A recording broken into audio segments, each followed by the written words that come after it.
remove the weird Zoom backgrounds from your Zoom or Teams or whatever it is that you use. It's not rocket science. It's an absolute necessity for you in this hybrid, professional, working from home or working remotely world that we live in now. The best backgrounds for you are the real backgrounds.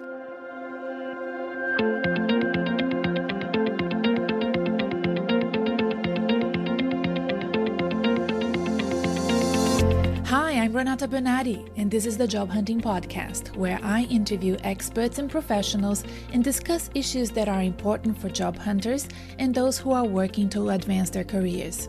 So make sure that you subscribe and follow, and let's dive right in.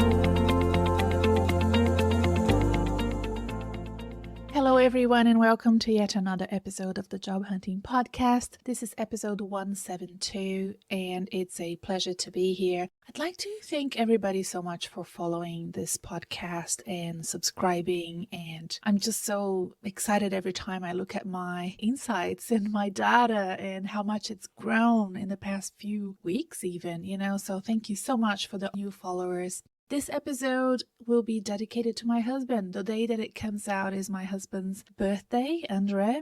He never listens. Maybe this time he will. In fact, no one in my family listens to my podcast. My kids don't listen, and I have adult children and they don't listen. My mom and dad, as far as I know, don't listen. My mom sometimes confuses podcasting with some live events that I do on Facebook. Facebook is as far as she would go in terms of social media or any interaction with things tech. And yeah, so she will say, "Oh, I just saw your podcast." And I'm like, "Mom, that's a 2-minute clip." So it's really quite funny. Nobody really knows anything about what I do. Andre has recently started helping me on weekends with a few things to do with my business. So I will make him listen to this episode. And it's dedicated to him because it's supposed to be light and funny. And he's the funniest person I know. He says that I'm the funniest person he knows, but that's a lie. He's really funny. And I wanted this episode to be light. It will be about things that make me cringe, but I hope that we can all have a laugh about it and not take it too seriously. I don't want anybody to be upset if they're currently doing one of the cringy things that I'll be talking about, okay? And look, if you're a long-time listener and you follow my advice, this will be a satisfying episode for you to listen to. It will go tick, tick, tick. I've done all of these things. They are not cringy to me because I've overcome some of these things and I've been following Renata's advice. So these are not new things to you or to people that have followed me and know the backlog of episodes on this podcast. Some of them are new, but most of them, I'm sure you're not doing it anymore. And if you're a long-time listener, but you've been procrastinating, then maybe listening to this episode will be a good time for you to start looking at not just listening to me, but following some of my advice. I know that there are lots of you out there that listen to me and tell me, "Oh, I still need to do this. I still need to do that." And those are some of the things that we are going to be talking about today. And if you're new here, then isn't this a great episode to start? Please subscribe and keep listening. And I have a newsletter as well, so you might want to click on the episode show notes and subscribe to that. And of course, check the backlog of episodes. I mean, this is 172. You have a lot to catch up on if you're interested in job hunting and career design and career advancement. Look, a lot of things make me cringe, not just 7, but I chose this because they've been top of mind recently, and I've been meaning to make an episode about some of them individually, but I don't think any one of them is worthy of an entire episode. But I think this will be a nice long episode for us to talk about. 171 was a very short one. I explained I had roadworks happening just outside my door. Today, however, we are embracing the imperfections of this podcast recording. I don't know if you can hear, but my earrings are dangling and making a noise. If you're watching a clip on YouTube or a reel on TikTok or Instagram, then you will see I have very big designer earrings. It's in homage of someone I'll be talking about later when I discuss item number 7, somebody that I really love and admire, and I decided to dress up designer to talk about her. And there are still some roadworks happening outside my door, but you know what? I think you don't care, right? What you want to know is how to get your new job and how to do it in a way that is efficient and it doesn't waste your time. So let's talk about the 7 cringy things that have been bothering me of late. Look, most of them are really funny. Number 7 is quite serious and can really negatively affect your understanding of how to successfully change jobs and advance your career. So that one we're going to dive a bit deeper, and I'm going to, complain a little bit more about that one. So stick around to number 7 and tell me what you think. If you're getting my newsletter, reply back and tell me, did you like this episode? Are there other cringy things that you would like me to talk about in the future? I love getting advice from my listeners to come up with topics in the future. Okay, so number 1, terrible email addresses. Terrible email addresses make me cringe. So I get to see a lot of them because, just to give you an idea, on my website, between the newsletter subscriptions and waitlist for the group coaching and the optimized job search schedule, which you can download for free, I get between 300 to 400 new subscribers every month. So it's a lot of emails. I sometimes have a laugh and when I see them, and if that's you, look, it's a good time for you to pay attention now and see if you can correct, because it's so easy to correct a bad email address, okay? So some of the emails are super, super cringy, and I can't, of course, share the exact emails with you because, of course, I can't do that. That would be a breach of confidentiality. I don't want to lose my subscribers and have any issues with them. But here are some of the issues that I see that I kind of put into buckets so that you can then think about your own email address. And if you have any of these issues, maybe you can fix them. The first problem I see with cringy email addresses is that some of them are very show-offish. And they include words like smart, like thought leader, executive, and sometimes things that, may not seem like too problematic, but for me, they still are. Like the word MBA, PhD, doctor, or professor. Ideally, you don't want to have those in your email address. Another cringeworthy to your email is your age. Sometimes it has the exact year you were born. So an example for me would be Renata Bernarde, 1972. Okay, that's the year I was born. You want to avoid that. Nobody needs to know when you were born. Ageism is really problematic in recruitment. It still is. We're still dealing with it. So why would you want people to know the year you were born? And there's a lot of emails that include that. So they're usually people that were born in the 60s, 70s, and 80s. I see that a lot. I know sometimes people have names that are difficult to create an email for because they already have been taken by someone else, but you need to find different ways, and age is not a good way of doing that. And of course, the most problematic of all would be the funny ones, right? And I see some that I really can't share with you, but I've made some up that were inspired by the ones that I see on my subscribers list. So one that I made up is the real goat at gmail.com. I made that up. I'm not sure if anyone has that. I hope not. But another one that I made up, it doesn't exist as far as I know, is up to something at yahoo.com. So this is the sort of thing that I see all the time in my subscribers list, and it makes me giggle, and I think it's funny, but it's not a good one to use if you're job hunting, if you're sending it with your resume and you're sending an email to a recruiter, right? Sometimes I didn't include here, but now that I think of it, sometimes your nickname can be inappropriate as well. So think about that. And of course, a combination of all of the above, I often see that as well. So for example, smartass, the real goat. You think I'm kidding? I am not. With 400 new people every month on my subscribers list. Yes, I do get some funny ones. Okay. So if you're listening, this is what I think you should be aiming towards. So how should it be done? So instead of those cringy things I've just mentioned to you, how about just a simple name and surname? That would be ideal. If you can do that, that would be ideal. Also, the name of your business if you're consulting. So, for example, I get a lot of those people that are probably freelancers or contractors or consultants, want to have a portfolio career, and it would be something like renata.consulting@gmail.com, and that's fine. I think that would be okay if you're not looking for a permanent role, if you're really freelancing and building a portfolio of opportunities. So that would be fine. Another thing that you can do that I have done a long time ago is to have my own URL.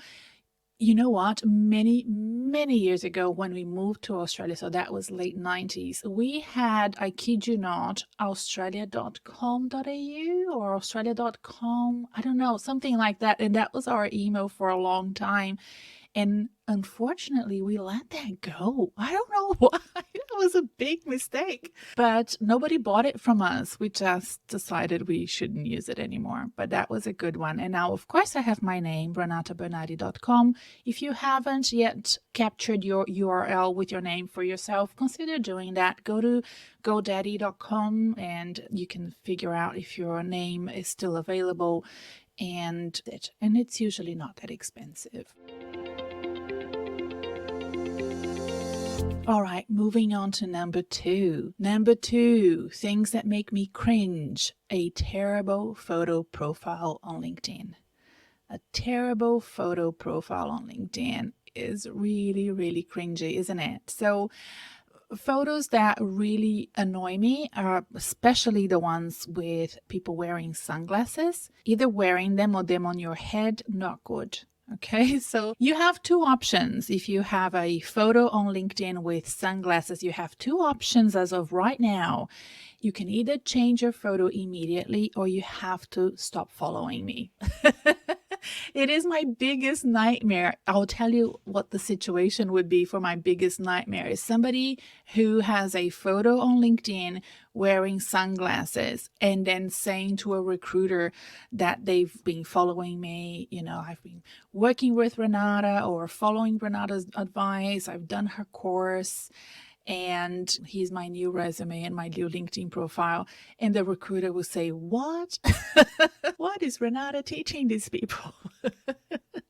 So no sunglasses. And you would think, oh, of course nobody wears sunglasses on LinkedIn, but you would be mistaken. There are lots of people wearing sunglasses on LinkedIn profile photos. Not good, right? So that's one thing that makes me cringe with the profile photos. Another one is the photo is from your wedding.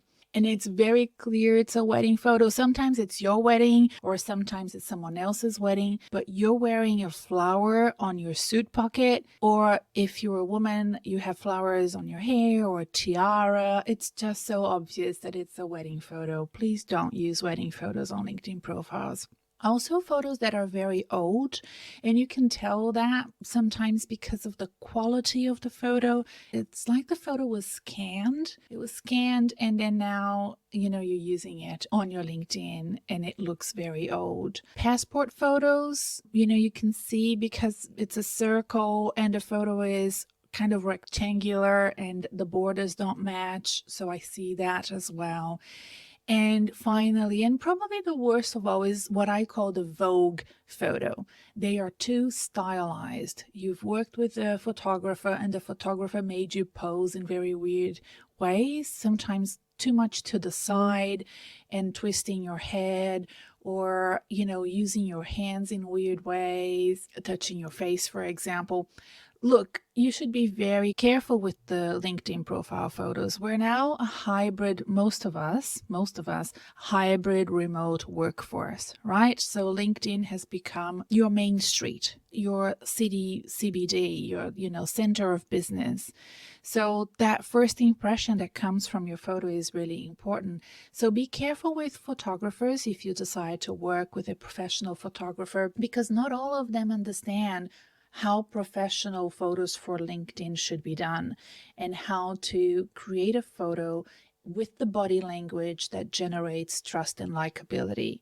So be careful with what photographers are trying to make you do. I usually work with clients and photographers together when they're booking photo shoots. And I send them a list of things and a list of photos to be inspired by, from other people on LinkedIn to help them. If you're doing it on your own, take several photos. Take several photos. That's what the best thing about iPhones is, that you can take several, or not just iPhones, if you have a different phone. They have good quality. You can take several photos and then see what works best for you. Work with inspiration from other people in your sector, industry, location, and demographic. So for example, if you're an older professional, don't take inspiration from a 20-year-old up and coming graduate in the US if you are in the UK and you're older and more experienced. So different demographics, different locations, industries, and sectors, they do have different ways of portraying professionals on LinkedIn. And if you do a LinkedIn audit with me, for example, that's the sort of thing that we analyze as well, amongst many others. All right, only number 2. Let's move on to number 3. We have 7 to go. So when people send connections on LinkedIn without a message, it makes me cringe. Sometimes I get that from other coaches. I don't understand. You're a career coach or a leadership coach and you're not sending me a message? I just don't understand. And I think with every profession, let's say, you are a financial controller, or if you are a senior executive or a manager or a team leader, and then some other person that could be your colleague and you don't know them, they send you a request to connect without any reason why. Isn't that weird? Like, I find it weird. Call me old-fashioned. I do not accept. Very rarely accept. Sometimes I make exceptions.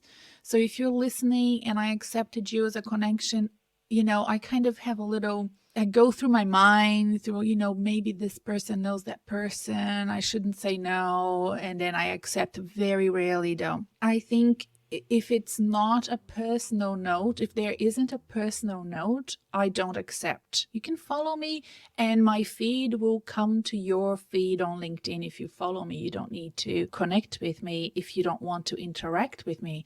But if you do, I want you to send me a nice note to say, I've been listening to your podcast, really like what you do.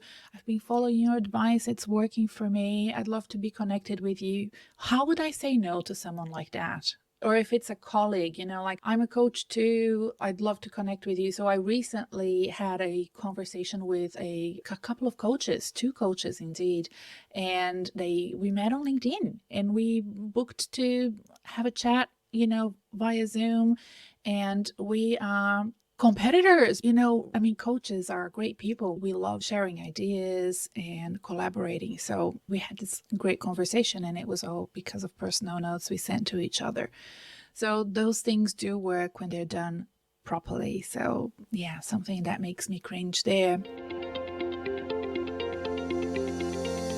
Number 4 is the kind of related to that, and the last one to do with LinkedIn. Oh, actually, no, the second last. There's one more. But number 4 is when people send connection requests with a weird message. Okay, so worse than not sending a message, in my view, is sending a message that is just plain weird. And I wish I had some better examples to give you. I just have one from this morning because I'm obsessive with keeping everything that I can control tidy. So I delete them all the time. I clean them up almost every morning. And today I didn't. So I had 2 new connection requests this morning. One was without a message, so I deleted it straight away. And the other one had a weird message and it also got deleted. So it went like this. Hi, Renata. Some LinkedIn connections are stronger than others, but I couldn't help but notice that we have one mutual connections through such and such. So they mentioned the name. And I'm looking to build a network of quality people, hence the outreach. Please accept my invitation. Kind regards, blah, blah, blah. It's not that bad, but why would I connect with you if we have one connection in common? If he had said something like, we have one connection in common and they have recommended for me to be in touch with you and know more about your work, I'm currently looking for work, that would make sense. But this guy is like an investment advisor, and I think as soon as I connect with him, he's going to shower me with questions about my investments, which I have none. I don't want to talk about that. So yeah, but that's actually the best of the worst. Some of them are like, hi, it doesn't even include my name. And it says something along the lines of, we both have an interest in sustainable business. And I'm like, what? I kind of do, but that's not what I talk about on LinkedIn. It would be sustainable, but sometimes it would be really weird stuff like agricultural engineering. Like, I kid you not. And I'm like, no, I have no interest whatsoever. Or maybe many years ago, I did some ag tech development for Monash University. Maybe that was picked up as some sort of scam that they do on my profile anyway, but it didn't make any sense to me anymore. So I get a lot of those. Do you get those too? Let me know. I wonder, if it's just me or if a lot of people do get weird messages all the time.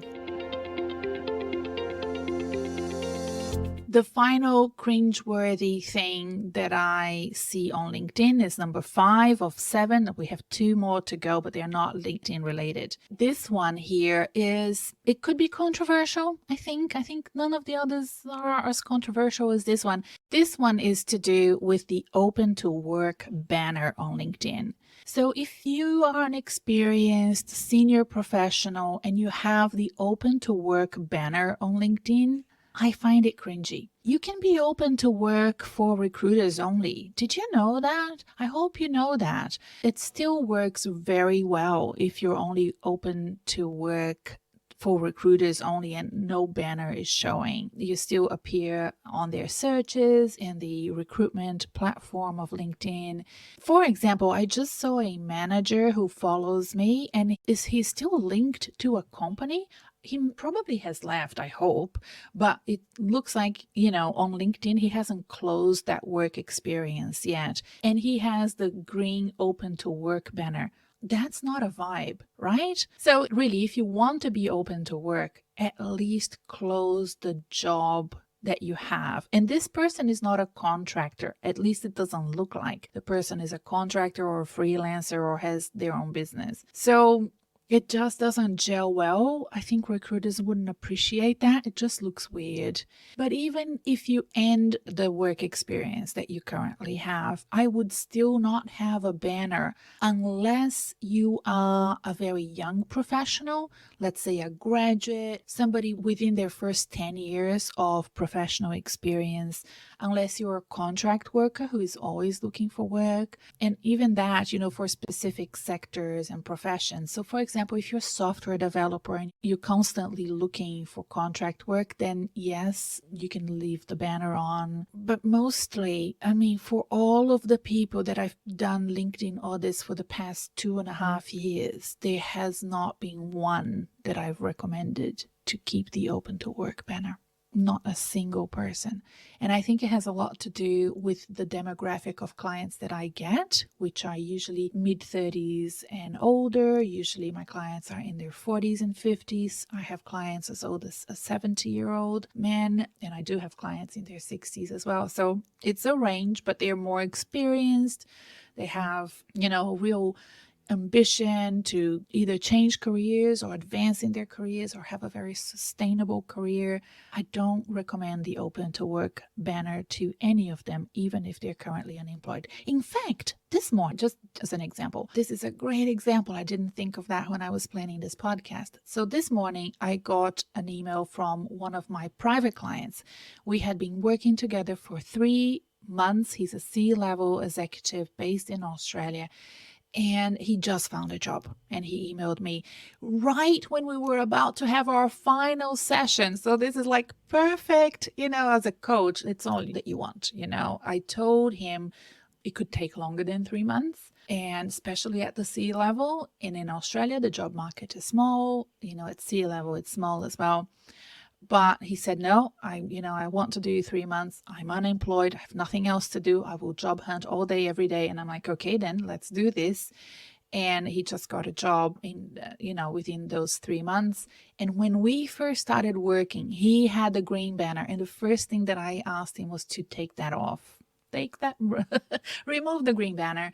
And I explained to him how LinkedIn worked, and we did a very good review of his LinkedIn. His LinkedIn is so good, his resume, his cover letter, all of the things, but also, his understanding of what he wants to do in life and what next, and the job that he told me he just got really fits within that wish list that we did 3 months ago, that he did 3 months ago, and I just gave him the tools to do it. So I'm super, super excited for him. In fact, I called him. He didn't answer. I hope he's celebrating, and we'll talk later. So yeah, he removed the green banner. So there you go. All right, number 6. We're almost at the end. Number 6. Oh my gosh, I hate number 6 so much. I think if you've been listening to me for a while. I hate Zoom backgrounds, everybody. You know that, right? By now you know that. Especially the weird ones. I hate them so much. I can't tell you how much I hate them. Please, please remove the weird Zoom backgrounds from your Zoom or Teams or whatever it is that you use. It's not rocket science, right? It's not rocket science. It's an absolute necessity for you in this hybrid, professional, working from home or working remotely world that we live in now. The best backgrounds for you are the real backgrounds. It adds trust, it adds confidence, it adds layers to your professionalism and your ability to represent the company that has hired you, the company that is thinking of hiring you, to speak to their clients when you're working from home, when you're asking. Everybody's asking to work from home, to have more flexibility, to work in a hybrid way. You have to show that you can do that and do it well, and there is really no excuse. You can live in a shoebox. I have clients all over the world. I have clients in Asia. Usually they live in very small environments. I have clients in Japan. I've had clients in Singapore, in Hong Kong, in Malaysia. I have clients in New York. There is no excuse. If you have a real background that can show a bit of personality, a bit of executive presence, it is important. People think it's comic, it's funny, and, make fun of it. But look, up until now, we were all dressed in suits and ties going to job interviews. So why not pay attention to your background? If there is an emergency, okay, you can have a fake background, but please find one that's not too ridiculous. Like, I don't want you underwater or anything like that, unless you are a scuba diver and you took that picture and it's like a fun day at work. Like it's a Friday and everybody's asked to, showcase something about themselves with their backgrounds. Like that would be the only reason why. You could be underwater, okay? Or in Hawaii or something. Have a background that you can use in case of an emergency. I personally cannot think of any. Like I have spoken to clients in airports, in bedrooms, in hotels, in, other houses that are not mine, and I have not used a fake background ever. I explained to them where I am. I remember when I was in Brazil and I was in my parents' house and in one of the bedrooms, and my sister and I just sort of did a little bit of updating. We did the best we could with the background there, and we added a plant. And then my mom said, "Oh, you took this plant away from its favorite spot. This plant is like 60 years old." I had no idea. So I put it back, of course. But yeah, like I do this. It's lovely. And then we had things to talk about. Oh, where are you? I'm in my parents' house. Isn't this pretty? Like I would show some of the features of the house. And yeah, I'm fine with that. Even though it is a bedroom and people could see it was a bedroom, they understood that I was away from my office, and that's part of the chit chat that happens at the beginning when you're just warming up and getting ready for a deeper, more serious conversation. All right, so this is the final cringeworthy thing that I see all the time, and this is the one that I said was a bit more serious. It's in fact the terrible advice that I find online all the time, written by people and organizations who should know better. They should know better, and we trust them, and they are considered experts. And it makes me so sad because I know that you are reading these things and taking notes, and it could lead you in the wrong direction. Sometimes, and in this case of this first example, it was cut out. In fact, when I got the link to this Instagram that was posted by Harvard Business Review a few weeks ago, I thought maybe it's not even there, because the commentary was just awful. Like, people complaining about the tips and the advice that they had in the carousel of posts. And, sometimes it gets picked up, and they're not trolling Harvard Business Review. They're just saying, look, this is wrong. I'm an expert in this. I do this all the time. And that's not right. You shouldn't be offering this advice. It's incorrect. And it was a post. I will link it in the description below. Tell me about a time you failed. How to answer job interview questions about tell me about a time you failed. It's such a difficult question to answer, and I usually have whole consultations, with people preparing for job interviews and making sure that we nail this and we get this right.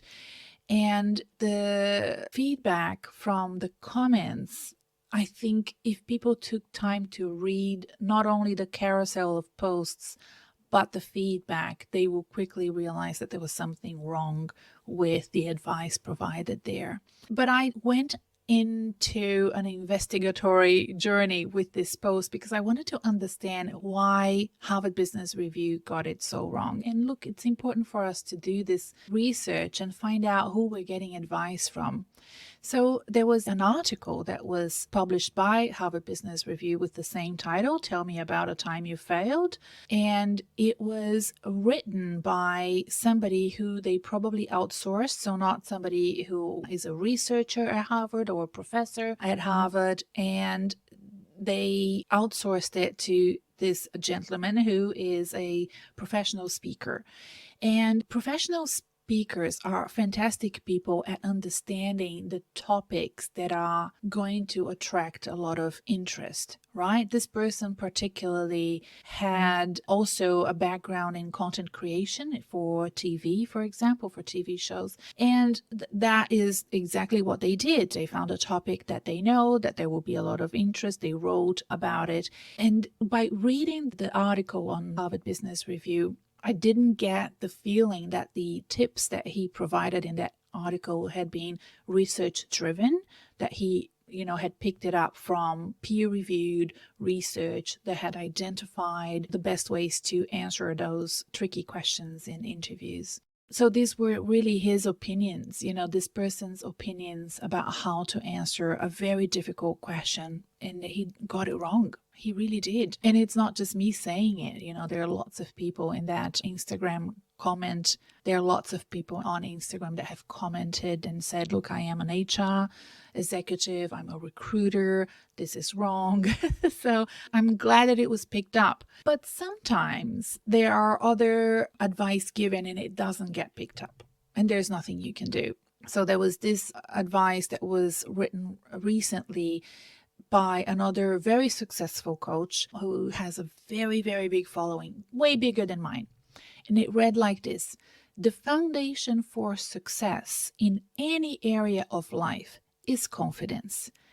Clarity is the source. Courage is the outcome. I read this and I was so confused because this is terrible. And I thought, was this like AI generated? Did somebody that works for this person, used AI and just generated like a completely disjointed advice? But no, the caption just really went forward and described it even further. And the caption for this Instagram post said, "We need confidence to help us start." Well, that's wrong. I'll talk about it in a minute. But it said that. And then it said to start, to practice, to perform, to achieve, to get back up, to reinvent ourselves, to love, to forgive, and to be who we were born to be. Clarity leads to confidence, and confidence leads to courage. I'm here to help you get clear, blah, blah, blah. So then, he's trying to sell his thing. Oh, I was so upset to see that. This is somebody who I follow and I usually comment and I agree. I have shared his posts in the past with my followers on Instagram and on Twitter. I don't know how he got this so wrong, because courage should come first every single time. Confidence is something we build over time. We don't have confidence and then we get courage. Courage is what makes us start something that we don't know if it's going to work or not. And then the repetition and the consistency of the work that we do. Think about it from the athlete's perspective, or musicians, or anybody that has to practice over and over and over to gain a skill. They are not confident when they start. They need courage first, and then they become confident in their skills. We tend to use these words interchangeably, but there is an important distinction here. When we say confidence, we usually mean courage. I think that's what he meant. But the reason why it makes me cringe so much is because I strongly believe, and there's a lot of research that shows that confidence is an outcome. It is a result of constant practice. And once you practice something over and over again, you hone your skills. So when people come to me and say, "Oh, I need a coach because I need to become more confident," I usually explain to them that I'm not a confidence coach. I'm a strengths-based coach. We're going to find out what you're good at, what your talents are, what your strengths are. And then we're going to work on those too, so that you feel confident because you know what they are. And we're going to work on you overcoming your procrastination and your fear of failure, to have the courage to just go out there without clarity. Clarity is another part of that statement that I disagree. So that you can become clear, because you don't get clear inside your head. You get clear when you talk to people, when you understand, how different professionals work and how different sectors work. And it's through those vulnerable conversations that you become clearer and clearer about what you want to do. So that familiarity with things, whatever they are, that consistency of engaging and going out there, courageously out there, is what makes you clear and makes you more confident about what you want to do. Does that make sense? The other thing that makes me very upset about that comment, and it makes me cringe, is because it's gendered. So self-doubt, lack of confidence is very much impacting women's career more than men. It is a paralyzing concern that a lot of women have towards advancing in their careers, that they don't feel confident enough. So I don't want people to read that and think, "Oh, that's why I'm never going to have a big career, is because I'm not confident." So I spend so much of my time teaching my clients and my students to be more courageous, and confidence will follow. So don't underestimate the impact of courage, right? And practice courage in your day-to-day. Don't be afraid of failure. Failure is nothing. Failure is what makes us learn, right? And then do it over and over again, and you will become clearer and you will become more confident over time. The reason why I said I was wearing my earrings, which are fancy and very stylish, so have a look on YouTube or on Instagram or on TikTok. There will be little shorts of me wearing my fancy earrings, is because I wanted to talk about Debbie Millman. So Debbie Millman is one of the most creative people in the world, according to Fast Company, and she's a designer, she's an author, she's an educator, so she teaches at University in New York. She has a wonderful podcast called Design Matters that I'm very jealous about, because the music that introduces her podcast is one of my favorite soundtracks from a movie called Wimbledon. You know, I love tennis, so I love that movie. It's one of my favorite rom-coms. And when I was thinking about my podcast, I had never listened to Debbie's podcast. I kept thinking, that's the music I want. Like a music like that is what I want to have as an intro for mine. But of course, I can't afford a fancy music like the soundtrack of a big movie, but she has it. So I'm very jealous. And when I found her podcast and I saw that she had that music, I'm like, oh, I'm going to love this. And I've been following her since I saw her TED Talk many years ago. And then I realized she had the podcast. And she has written a lot and spoken a lot and taught her students on the importance of courage and how confidence is overrated. I use a lot of her work in my coaching and when I teach my master students. And, I don't know if you know this, I taught a elective at Monash University last year to over 160 students that were doing masters in a range of subjects. And they've renewed my contract. So I'm going to teach again this year. I'm so excited. And in one of the workshops that I do with my students, we discussed, and we will discuss again, some of Debbie Millman's views on confidence and how it's overrated and how courage is way more important. So I have, of course, below links to everything I've mentioned, the articles about confidence from Debbie Millman, the articles from Harvard Business Review. So don't forget to look at the blog and the episode show notes to get all of that information. And subscribe to my newsletter, because then I will send you a new episode of the Job Hunting Podcast every week. And I usually add a few interesting reads as well and some insight on what's going on with me. And we call it time out, the sort of music that I'm listening or TV shows that I'm watching. And so it's a lovely podcast for job hunters and people that are interested in their careers. Have a look. And I hope that you subscribe. And I hope that when you subscribe, you have a great email. All right, everyone. I'll see you next time. It was lovely spending time here with you talking about this issue. And I can't wait for us to talk about something else next week. Bye for now. Ciao.